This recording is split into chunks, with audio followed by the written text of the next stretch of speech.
Touloum toum toum toum. Yeah. Le tout petit journal. Ouais. C'est sous un ciel dégagé que je vous retrouve aujourd'hui pour un nouveau numéro du Tout Petit Journal. Tout d'abord, nous commencerons avec le point de vue sur les bénévoles que vous ne voyez pas forcément mais qui veillent à la bonne entente au Festival du film. Nous enchaînerons avec le macro-trottoir sur les astuces pour aller voir un maximum de films. Puis, nous enchaînerons avec l'exterview de Stéphane Le Rouge. Puis aura lieu le demi-cercle avec Clélia et Colline qui nous parleront du film Sueur froide. Et nous finirons avec le vlog d'Églantine qui nous suivra tout au long de la semaine. Touloum toum toum toum. De nombreuses personnes permettent au Festival du film de vivre et de se renouveler chaque année. Parmi elles, les bénévoles. Qui sont-ils? Quels sont leurs différents rôles? Que reçoivent-ils en échange? Nous sommes allés à leur rencontre afin de répondre à nos nombreuses interrogations. C'est Oran. Moi je m'appelle Elliot. Enchanté. Et Justine. Ça fait combien de temps que vous faites le festival? Mon premier festival c'était en 2011. Voilà. Et on est en 2017, ça fait 6 ans. Voilà. C'est la première année. Moi aussi, c'est la Que vous recevez quelque chose de la part du festival en contrepartie? première année. C'est la première année. Moi aussi, c'est ma première année, mais J'aime bien, on m'interroge tous les ans. comment avez-vous découvert le Festival du film de La Rochelle? J'ai commencé au cœur du festival quand j'étais au lycée Saint-Exupéry. J'ai fait ma demande à un certain nombre de festivals, dont celui-là. Voilà. Et quel est votre rôle en tant que bénévole au Festival du film? Nous faisons le contrôle des billets. Nous restons parfois de permanence pour renseigner les festivaliers qui ont besoin de renseignements. On va gérer les files d'attente du Dragon, surtout. Ils font pareil à l'Olympia. Il y a souvent beaucoup de monde, on fait souvent des complets. Je suis au contrôle. Ça, on compte les festivaliers qui rentrent dans les salles. C'est pour contrôler la salle. Quoi. C'est pour faire des trous, ça. Ça, c'est la trouilleuse. J'adore mon métier.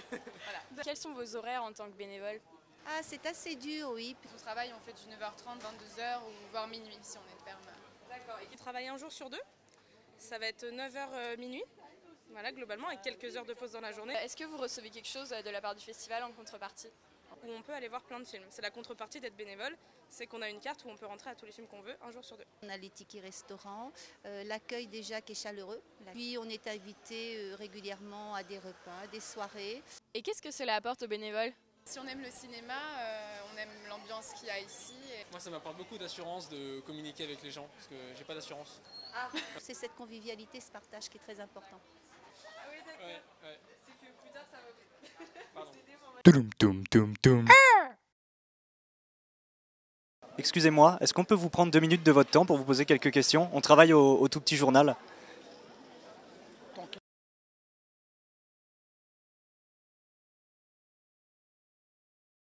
On voulait savoir comment vous organisez votre temps pour voir le maximum de films possible. Hier, moi, je suis allée voir un film plus court que mon ami et de ce fait, j'ai pu faire la queue pour le film suivant. On trouve des stratégies. Il faut être très stratège en fait au festival. Complètement. Comme dans tous les festivals. Tous les festivals. Ouais. On essaie d'en voir au moins 2, hein, et puis bon. Deux par jour? Ouais, parce que et 3, on en avait 2 fois 3, mais. C'est que vous n'êtes pas d'ici? Vous venez d'où? Montpellier. Moi, j'ai été longtemps à Poitiers, hein, donc je l'ai découvert là, à Montpellier. Ça fait 2 fois depuis que nous sommes à Montpellier que nous venons. J'ai une amie et ma soeur là dans la file. Donc on vient 1 heure avant, voilà, au moins. Il n'y a pas d'astuce, le tout, c'est de regarder l'horaire, venir au minimum 1 heure avant. On connaît le nombre de places par salle. Donc on voit, celle-ci elle est toute petite, la 2 après. Donc c'est comme ça qu'on programme. Est-ce que ça vous est déjà arrivé de doubler un peu dans la file d'attente pour gagner un peu de temps? Moi non. Jusqu'alors non. Non, j'aime pas du tout mettre une mauvaise ambiance de toute façon pour un festival où ça se passe bien, quoi. Non, par principe non. Je gruge pas. Ah non, jamais. Non, et d'ailleurs, si j'en vois qu'il le fait, il a droit de se faire appeler à l'ordre. Non, c'est pas le genre de maison. Non, ça ne se fait pas. Bon, ça n'empêche qu'on sait toujours qu'il y en a qui vont regarder, vous savez, le programme pour bien se rappeler si c'est bien l'heure, et puis ils restent. Bon, c'est marrant, c'est qu'on les reconnaît d'une année à l'autre. Je suis éthique. Plus ou moins, c'est-à-dire que quand les gens vont un peu moins vite, moi j'en profite pour avancer un peu plus vite qu'eux. Allez-y monsieur, vous serez le premier qu'on filmerait qui serait en train de doubler. Allez-y, faites-le pour nous. Faites-le pour nous s'il vous plaît. Touloum toum toum toum.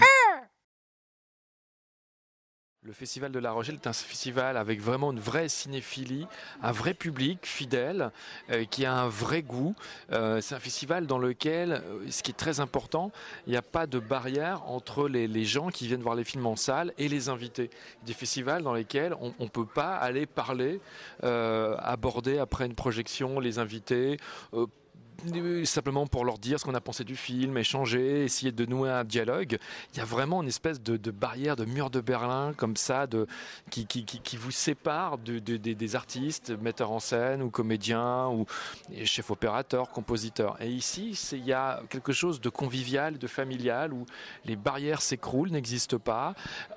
Comme je vous le disais, le public est cinéphile et il y a, je sais pas, je vois ça comme ce festival qui est à la fin de l'été, à la fin du printemps, début de l'été, comme déjà un dernier rendez-vous avant les vacances. En plus, dans un cadre absolument, mais je trouve que la Rochelle, le port de La Rochelle, la lumière de La Rochelle, vraiment magnifique. Et de se retrouver déjà comme ça avec un parfum vraiment de pré-vacances, ne serait-ce que dans ce préau ici, et avec des metteurs en scène, des créateurs, des critiques. Et voilà, c'est un lieu pour moi, La Rochelle, de partage et de fraternité. Moi, je suis juste un spécialiste de la musique de film. J'écris pas, je suis musicien, mais je suis pas compositeur moi-même. Et j'aurais tendance à dire que si on devait faire la synthèse entre tout ce qu'ont dit les invités du Festival de La Rochelle jusqu'à présent, ils diront que la bonne musique de film doit apporter ce que le metteur en scène n'a pas filmé, ce qui n'est pas déjà dans l'image. Et je pense c'est ce qu'on a vu et entendu hier. C'est-à-dire que si on avait vu les images toutes seules sans la musique, on n'aurait pas pu imaginer que c'était cette musique-là. Et si on avait écouté la musique toute seule sans l'image, on n'aurait pas pu imaginer que c'était cette image-là. Et c'est-à-dire que le compositeur doit aller chercher dans le film quelque chose, peut-être que le metteur en scène n'a lui-même pas conscience. Et Bruno a dit un truc hier qui m'a vraiment défenestré, qui m'a vachement touché. Il a dit « Rien n'est plus émouvant pour un compositeur quand un metteur en scène lui dit « Ah, tu m'as permis à travers la musique de voir quelque chose de mon film que je n'avais pas vu moi-même ». C'est-à-dire que le compositeur lui apporte un recul, une distance que le metteur en scène a parfois perdu parce qu'il va passer des mois, des semaines dans une salle de montage à revoir son film, et au bout d'un moment vous avez le nez collé contre la vitre, vous ne voyez plus le film, et le compositeur arrive et apporte un œil neuf qui permet au metteur en scène de prendre de la distance et d'avoir davantage une vision d'ensemble de son propre travail. Et moi, ce qui m'intéresse, c'est de travailler avec des compositeurs, les aider à numériser leurs archives, à faire en sorte que ces musiques soient toujours exploitables. L'année dernière, on a eu 2 moments de grâce. On a eu une rencontre autour d'un compositeur disparu qui s'appelait Maurice Jobert. Et le lendemain, il y a Michel Legrand qui est venu présenter Cléo de 5 à 7 avec Agnès Varda. Je ne sais pas si vous vous souvenez de ce moment. Et Agnès Varda a chanté à ses côtés.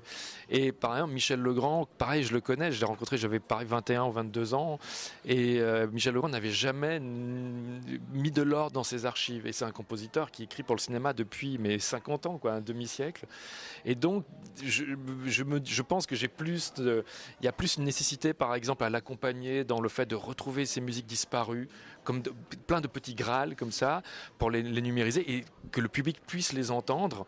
C'est plus une vraie mission alors que des compositeurs, il y en a 150. Et puis c'est une technique, ça s'apprend. J'ai jamais appris l'harmonie, le contrepoint. On ne devient pas compositeur comme ça. Et mon vrai plaisir, je le trouve vraiment à passer du temps avec ces compositeurs pour faire revivre tout ce qu'ils ont écrit par le passé et que ça touche les nouvelles générations et que des artistes d'aujourd'hui, par exemple des artistes électro ou des DJ s'en emparent et remixent ces œuvres, etc.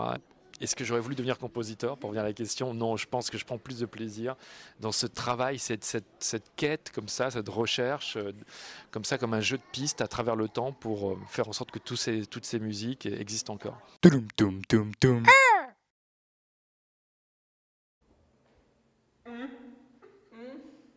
C'est gênant, non? Ouais. Tu l'as vu au moins le film? Ah bah oui, ça aurait été dommage de louper ça. Ouais, t'as pas trouvé ça un peu chiant? Oh bah non, il y avait quand même pas mal d'action. Tu te souviens pas de cette scène-là?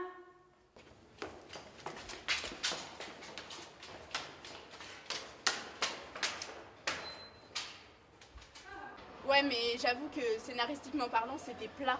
Bah ouais, mais visuellement, c'était super beau quand même. J'avoue que techniquement, c'était beau. Ah!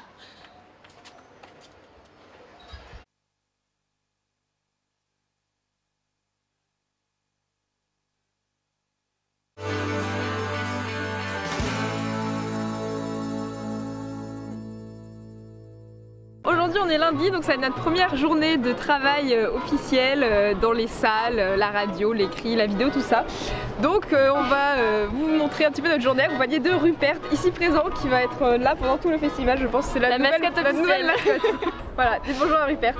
Bonjour Rupert. Bonjour Rupert.